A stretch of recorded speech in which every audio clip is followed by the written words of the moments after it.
বাল্য জীবনের বন্ধু মীর কাসেম ও আমায় কথা দিয়েছিল মাঝ মধ্য এসে আমার সঙ্গে সাক্ষাৎ করবে, কিন্তু কি করব, আর আসবেই বা কি করে? সদাই সর্বদাই রাজকার্য নিয়ে ব্যস্ত হয়ে থাকি। আজ হঠাৎ করে বারবার সেনাপতি মীর কাসেমের কথা আমার হৃদয়ে জেগে উঠছে।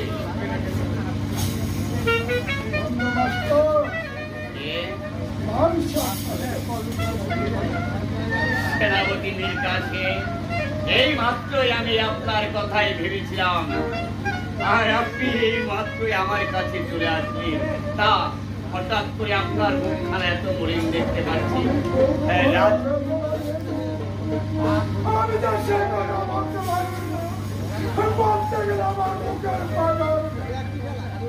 সেনাপতি মীর কাসেম, এমন কি বুক ভরা বেদনা নিয়ে আপনি আমার কাছে চলে এসেছেন? আপনি আমায় খুলে বলুন সেনাপতি মীর কাসেম।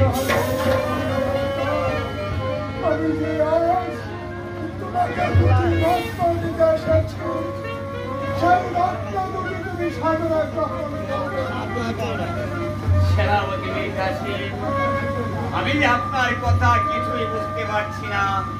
এমন কি রত্ন আমাকে আপনি দিতে এসেছেন? আমি সাধারণ গ্রহণ করব না। কি সেই রত্ন আমায় শুনে বলুন।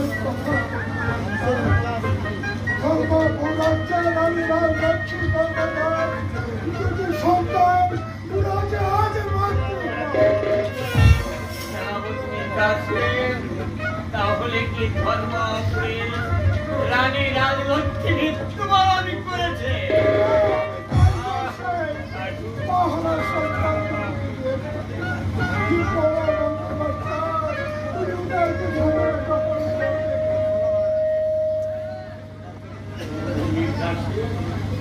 আমি কথা দিলাম মাতৃহারা সন্তান বলিকে আমার নিজের সন্তানের ন্যায় সুশিক্ষায় শিক্ষিত করে কোথায় ওরা আমার কাছে নিয়ে আসুন।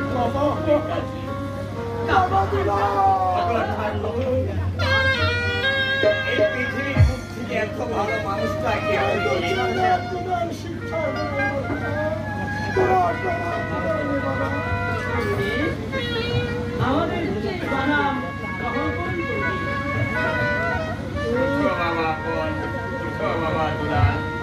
তোমরা দীর্ঘজীবী হও।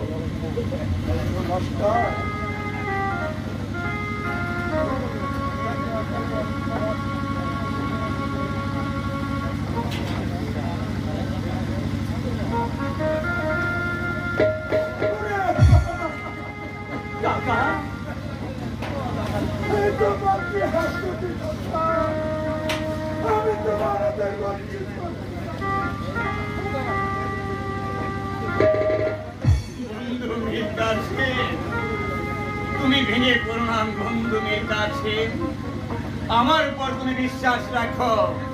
ওই মহান ভগবানের কৃপায় ওদের কোনো দুঃখ হবে না। ওদেরকে আমি মানুষের কথা মানুষই করে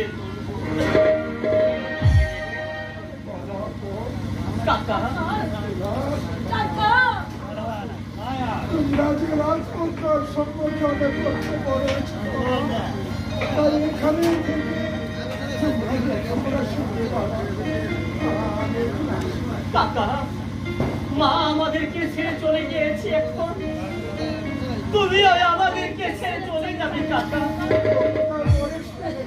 কাকা, तुझे पिता माता तुझे संगे बेईमानी करते पारे, किंतु तुझे हतो हमको काका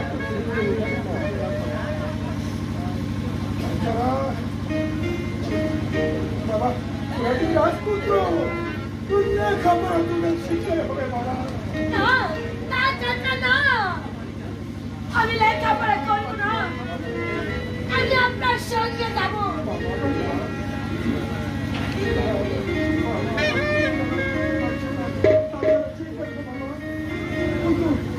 গাছে দাঁড়িয়ে ওই পাখি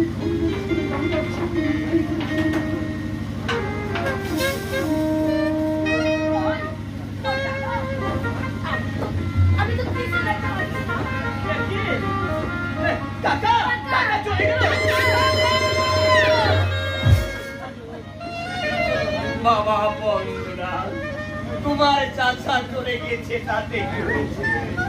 আমি তো মাস্টার বেঁচে আছি তোমাদের গুরুদেব। তাছাড়া আমি তোমাদেরকে কোনো দুঃখ বুঝতে দেব না বাবা। চলো তোমাদেরকে আমি নাওয়া দেওয়া করিয়ে তোমাদেরকে আমি লেখাপড়া শিখিয়ে মানুষের মতন মানুষই গড়ে তুলব।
ভাবে আর কেঁদো না বাবা বন্ধুলাল। এই পৃথিবীতে কেউ চিরদিন বেঁচে থাকে না রে বাচ্চা। একদিন না একদিন সবাই এই পৃথিবী ছেড়ে চলে যেতে হবে। তাই তোমরা মাতৃহারা দুটি ভাই বড় ক্লান্ত বড় ক্ষুধার্ত। চলো চলো তুমি আমাদের সঙ্গে চলো।